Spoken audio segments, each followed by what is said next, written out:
السلام علیکم ورحمۃ اللہ وبرکاتہ۔ عزیز و اقارب، آج میں آپ کو رمضان میں سب سے بہترین عبادت روزہ اور تراویح اس کے بارے میں تھوڑی سی روشنی ڈالنا چاہتی ہوں۔ امید ہے آپ کو سمجھ آئے گی کہ جیسے رمضان کی بہت زیادہ فضیلت ہے باقی مہینوں سے، تو رمضان میں ہوتا کیا ہے؟ رمضان میں روزے رکھے جاتے ہیں، رمضان میں تراویح پڑھی جاتی ہے، قرآن کریم کی تلاوت کی جاتی ہے، قرآن پڑھا جاتا ہے، قرآن سنا جاتا ہے۔ تو روزہ جو ہے یہ ہمیں اللہ تعالیٰ کا ایک حکم ملا ہے، ہمیں روزہ اللہ کا حکم ملا ہے، فرض ملا ہے۔ جیسے اللہ بہت بڑا ہے، اس کے بعد اللہ کا حبیب بہت بڑا ہے، یہ دونوں ہی مل کر کہہ رہے ہیں کہ روزہ رکھو، رمضان آ رہا ہے، روزہ رکھو۔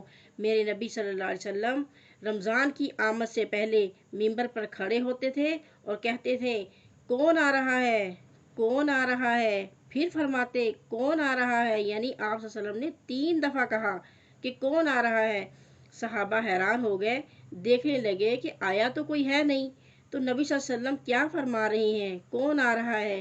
تو حضرت عمر رضی اللہ تعالیٰ عنہ کھڑے ہو گئے، کہا یا رسول اللہ صلی اللہ علیہ وسلم بندہ تو کوئی نظر نہیں آ رہا، کیا کوئی وحی آ رہی ہے؟ آپ نے کہا نہیں۔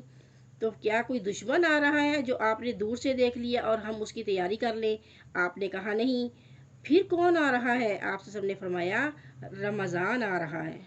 سبحان اللہ، رمضان آ رہا ہے جس میں فرض 70 فرضوں کے برابر، نفل فرضوں کے برابر، تراویح کے ہر سجدے پر 1,50,000 نیکی، ہر سجدے پہ جنت میں خوبصورت گھر، تراویح کے ہر سجدے پر جنت میں ایک خوبصورت گھر کی بشارت، جس کے 70,000 سونے اور چاندی کے دروازے۔ سبحان اللہ، تراویح کے ہر سجدے پر جنت میں ایک درخت سونے اور چاندی کا، جس کے سائے میں عربی گھوڑا 100 سال تک بھی دوڑے تو اس کا سایہ کبھی ختم نہ ہو۔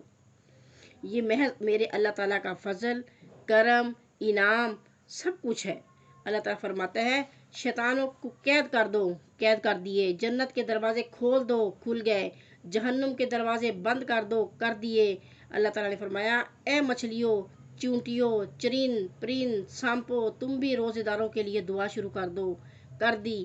سمندر کی مچھلیاں، زمین کی چونٹیاں روزہ رکھنے والوں کے لیے دعائیں مغفرت کرتی ہیں۔ کیا شان ہے روزے دار کی! افطاری کے وقت جب دسترخوان بچھا ہوتا ہے، کھانا سامنے ہے، کھا نہیں رہا، ہاتھ اٹھا کے اللہ تعالیٰ سے مانگ رہا ہے، اللہ کے امر کا انتظار کر رہا ہے۔ میرا اللہ کہتا ہے اے فرشتوں، دسترخوان اس کے سامنے سجا ہوا ہے، یہ کھاتا کیوں نہیں؟ تو فرشتے کہتے ہیں میرے مولا تیری خاطر، تیری رضا کی خاطر، جب تک تیرا امر نہیں آئے گا یہ کوئی چیز اٹھا کے منہ میں نہیں ڈالیں گے۔ تو کہا بس ٹھیک ہے، میری تسبیح چھوڑ دو، اے فرشتوں میری تسبیح چھوڑ دو، روزے داروں کی دعا پر آمین شروع کر دو۔ کتنی بڑی فضیلت ہے روزے دار کی! لیکن اس کے لیے اپنے صرف کھانا پینا چھوڑنا روزہ نہیں ہے، اپنے گناہوں کو چھوڑنا، اپنے نفس کو پاک کرنا، یہ سب روزے میں شامل ہے۔ میرے نبی صلی اللہ علیہ وسلم نے 9 رمضان دیکھے ہیں، جن میں 2 جو ہیں رمضان 30 کے تھے اور 7 رمضان جو ہیں وہ 29 کے تھے۔ تو اس میں اللہ تعالیٰ نے بہت سارے انعامات کیے ہیں۔